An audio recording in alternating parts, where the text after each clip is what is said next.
வணக்கம் சுஜி. வணக்கம் சரண்யா. கடந்த வாரம் சுஜி இந்த சமூக ஊடகங்களில் ஒரு பேசுபொருளாக ஒரு விடயம் பகிரப்பட்டது. என்னன்னா ஒரு வீதி, அதாவது ஒரு ரோடை விட வடிக்கான உயரமாக இருக்குது. அது எப்படி சரண்யா இருக்குது? அப்படிதான் ஒரு ஃபோட்டோ ஷேர் ஆகியிருந்தது. அப்படியா? ஆமாம். இது எங்கே அப்படின்னு நாங்கள் பார்த்தா அஹலியகுட.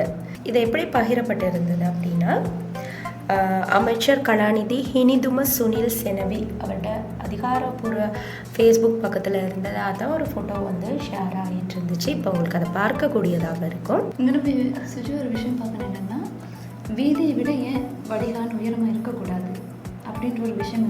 ஆமாம், இதை ஃபஸ்ட்டாக தெரிஞ்சால் தான் இது நம்ம எப்படி பேசுகிறோம்னு சொல்லி தெரியும். ஆமாம், இப்போ இது சாதாரணமாக நாங்கள் பார்த்தா வீதியை விட வடிகான் உயரமாக இருந்துச்சுன்னா மழை நீர் எப்படி வடிந்து போகாது, வீதிக்குள்ளேயே தான் இருக்கும்.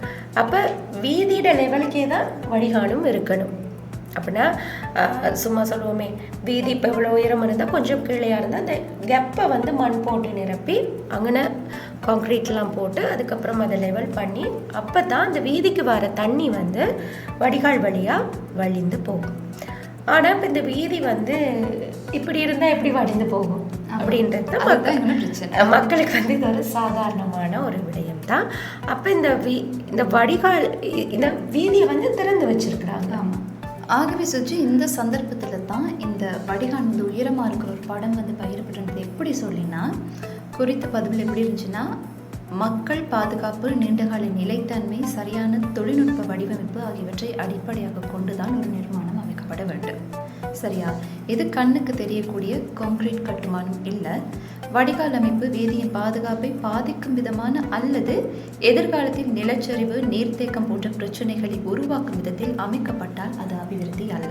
அதே போன்று இந்த மாதிரி நிறைய விஷயம் சொல்லியிருந்தாங்க. என்னென்னா, உண்மையான அபிவிருத்தி என்றால் தொழில்நுட்ப நிபுணர்களின் மேற்பார்வையுடன் நில அமைப்பை கருத்தில் கொண்டு மக்கள் நலனையும் பாதுகாப்பையும் முதன்மைப்படுத்தி செய்யப்படும் பணியே ஆகும்.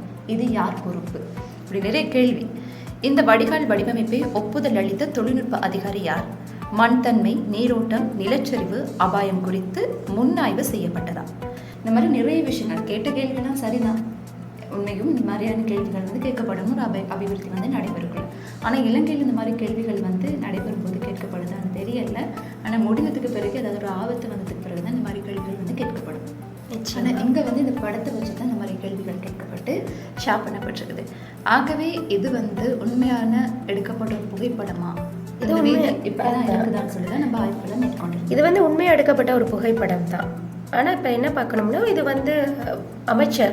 அமைச்சர் இனிதுமா அவர்களின் ஃபேஸ்புக் பக்கத்தில் தான் இது வந்ததாக ஒரு பதிவு இருந்தது. அப்போ நாங்கள் அவருடைய உத்தியோகபூர்வ ஃபேஸ்புக் பக்கத்தை ஆய்வு செய்த போது தற்போது அபிவிருத்தி செய்யப்பட்டு வரும் அஹலியகுட கீனகஹவில கணுக்கல்ல வீதியை ஆய்வு செய்வதற்காக ரத்தினபுரி மாவட்ட பாராளுமன்ற உறுப்பினரும் புத்த சாசன சமய மற்றும் கலாசார அலுவல்கள் அமைச்சருமான கலாநிதி ஹினிதும சுனில் செனவி கடந்த 10ஆம் திகதி அந்த பகுதிக்கு விஜயம் செய்திருந்தார். இப்படி தெரிவிச்சுதான் இந்த போஸ்ட் ஷேர் ஆகி இருந்தது.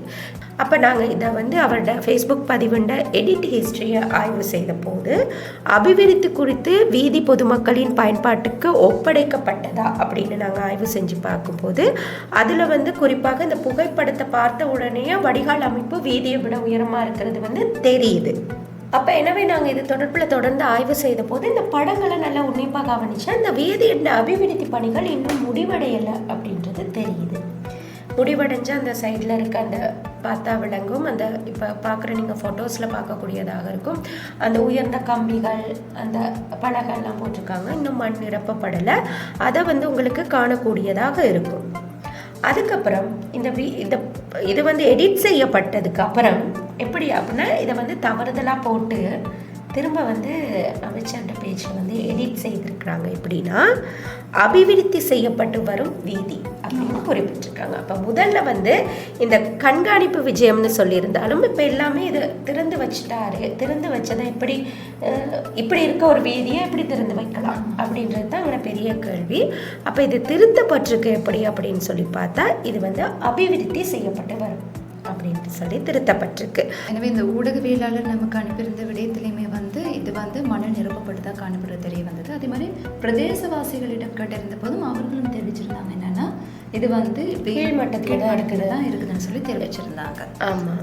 அப்போ நாங்கள் இதை பொறியியலாளர்கள், அதாவது இந்த வீதி அபிவிருத்தி அதிகார சபை பொறியியலாளர்கள்ட்ட இதை கேட்ட சந்தர்ப்பத்தில் அவங்க தெரிவித்த விடயம், வடிகால் அமைப்புகள் வந்து வீதிக்கு மேல் இருப்பதாக தெரிந்தாலும் இது புகைப்படம் எடுக்கப்பட்ட கோணத்தால் ஏற்பட்ட அதாவது விஷுவல் பிரச்சனை.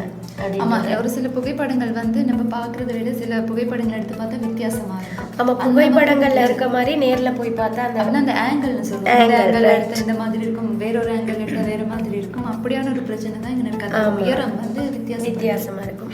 அப்போ அவங்க தெரிவித்தது உண்மையிலேயுமே வந்து வடிகால் வந்து வீதி மட்டத்திற்கு கீழ் மட்டத்தில் தான் அமைக்கப்பட்டிருக்கு அப்படின்னும், இது வந்து வீதி அபிவிருத்தி அதிகார சபையின் பொறியியலாளர்கள் மற்றும் பிற அதிகாரிகளின் கண்காணிப்பின் கீழ் தான் இடம்பெற்றதாகவும் அவங்க தெரிவிச்சிருந்தாங்க. மற்றொரு முக்கியமான விடயத்தையும் தெரிவிச்சிருந்தாங்க. கீனகஹவில கணுக்கல வீதிக்கு கான்கிரீட் போடுற அந்த பணிகள் வந்து தித்வா சூறாவளிக்கு முன்னர் வந்து முடிக்கப்பட்டுச்சு அப்படின்னும், அப்போ தித்வா புயல் இந்த கான்கிரீட் போடுறதுக்கு முதல் வந்து இந்த வீதிய புனரமைப்புகள் செய்யும் போது ஒரு பெரிய கல் ஒன்று இருந்திருக்கு. அந்த கல்லை அகற்றுறதுக்கு வந்து பிரதேசவாசிகள் உதவி செய்திருக்கிறாங்க. அப்போ அந்த பிரதேசவாசிகள் உதவி செய்ததுனால கொஞ்சம் அளவு நிதி வந்து மீதமாகி இருக்கு. அப்போ இந்த மீதமாகி இருந்த பணத்தை வச்சிருந்துருக்காங்க. அதுக்கப்புறம் தித்வா புயலுக்கு அப்புறம் தான் இது, அதுக்கு முதல்ல கான்கிரீட் போட்டுட்டாங்க. அதுக்கு பிறகு தான் இந்த வடிகால் அமைக்கிறதுக்கு வந்து மீதம் இருந்த பணத்தை வந்து யூஸ் பண்ணி அந்த கான்கிரீட் போட்டதுக்கு பிறகு தான் அந்த சைடு ரெண்டுலேயும், அதாவது இந்த வீதிக்கு 2 பக்கத்துலேயும் வந்து வடிகால் அமைக்கப்பட்டிருக்கு. அப்போ இதை எப்படி பார்க்குறாங்கன்னா, ரோட் போட்டு முடிஞ்சிருச்சு, அப்போ இந்த வீதி 2 பக்கம் கான் இருக்கு இல்லையா, கான் வந்து இப்போ செஞ்சிட்ருக்கனால வீதியும் அப்படித்தான் செஞ்சுருக்காங்க அப்படின்றது தான் இங்கே மெயின் விஷயம். ஆகவே இதன் அடிப்படையில் வந்து நம்ம இந்த குறிப்பிட்ட புகைப்படத்தை வந்து ஜூம் செஞ்சு பார்க்கக்குள்ள, அதே மாதிரி ஊடகவியலாளர்கிட்ட கருத்து, அதே மாதிரி அந்த பிரதேச சபை உறுப்பினர்கிட்ட கருத்து, பிரதேச சபை தலைவர்கிட்ட கருத்து, இதுகளெல்லாம் பார்க்கக்குள்ள இந்த வீதி வந்து இன்னும் அமைக்கப்பட்டு கொண்டு தான் இருக்குது. நிர்மாண பணிகள் வந்து இன்னும் நிறைவடையலை, இன்னும் 2 வாரங்கள்ல முடிவடையும்னு சொல்லியிருக்கிறாங்க. அது வந்து இந்த பிரதேசவாசி மற்றும் பிரதேச சபை உறுப்பினர் நாங்கள் எங்களோட ஊடகவியலாளர் அந்த இடத்துக்கு அனுப்பின சந்தர்ப்பத்தில் அவர் அதை அளந்தே காட்டியிருந்தார். அது தொடர்பான காணொளிகளையும் நீங்கள் பார்க்கக்கூடியதாக இருக்கும் எங்களோட யூடியூப் சேனலில். நாங்கள் அதை பிரத்யேகமாக அவர் வந்து அந்த அளவுகளை மேற்கொண்டு குறிப்பிட்டிருந்தார். 1.5 அடி வந்து அது கீழ் மட்டத்தில் தான் இருக்குது அப்படின்றத அவர் தெரிவிச்சிருந்தாங்க. எனவே இது வந்து புகைப்படம் எடுத்ததில் அந்த ஆங்கிளில் ஏற்பட்ட பிரச்சனை தான். மற்றபடி இது வந்து வீதியை விட்டு உயரமான அளவில் வந்து கட்டப்படலை அப்படின்றது வந்து இங்கே எமது ஆய்வுகளில் வந்து நிரூபணமாகி இருந்தது. ஆகவே இன்னுமே இந்த வீதி வந்து நிர்மாணிக்கப்பட்டு கொண்டு தான் இருக்குது. இதுதான் உண்மையான தகவல். ஆகவே இது போன்ற விடயங்களை வந்து நீங்கள் உண்மையை தெரியாமல் வந்து ஷேர் பண்ணாதீங்க. இது மாதிரியான விஷயங்கள் வந்து உங்களுக்கு வந்தால் அது தொடர்பான ஆய்வுகளை வந்து உங்களுக்கு மேற்கொள்ள முடியாமல் இருக்கும். ஆகவே இது போன்ற சில விடயங்களுக்கான ஆய்வுகளை வந்து நம்ம மேற்கொண்டு எங்களுடைய சமூக ஊடக பக்கங்கள் வந்து கொடுத்துருக்கோம். அதாவது ஃபேஸ்புக்காக இருக்கலாம், இன்ஸ்டாகிராம், டிக்டாக், யூடியூப், அதே போன்று வாட்ஸ்அப்புமே கூட காணப்படுது. வாட்ஸ்அப்லேயும் வந்து ஃபேக்ட் ஸ்ரீலங்கா அப்படின்ற சொல்லி வாட்ஸ்அப் சேனல் வந்து இருக்குது. இது வந்து மும்மொழிகள்லையுமே வந்து உங்களுக்கான இந்த தகவல்களை வந்து வழங்கிக்கிட்டு இருக்குது. எனவே இது போன்ற விடயங்கள் உங்களுக்கு வரக்கூடும். அது தொடர்பான ஆய்வுகளை நீங்கள் உடனுக்குடன் தெரிஞ்சுக்கொள்ளணுமா இருந்தால் எங்களோட ஃபோனுக்கு வந்து தொலைபேசிக்கு வந்து நீங்கள் தொலைபேசி அழைப்பை மேற்கொண்டு வந்து தெரிவிக்கலாம். தொலைபேசி அழைப்பை மேற்கொள்ள வேண்டிய தொலைபேசி இருக்கும் சுஜி 0771514696 என்ற தொலைபேசி இலக்கத்திற்கு அழைத்து அல்லது வாட்ஸ்அப் ஊடாகவும் நீங்கள் எங்களை தொடர்பு கொள்ளக்கூடியதாக இருக்கும். எனவே மீண்டும் ஒரு நிகழ்ச்சியில் சந்திக்கலாம். வணக்கம்.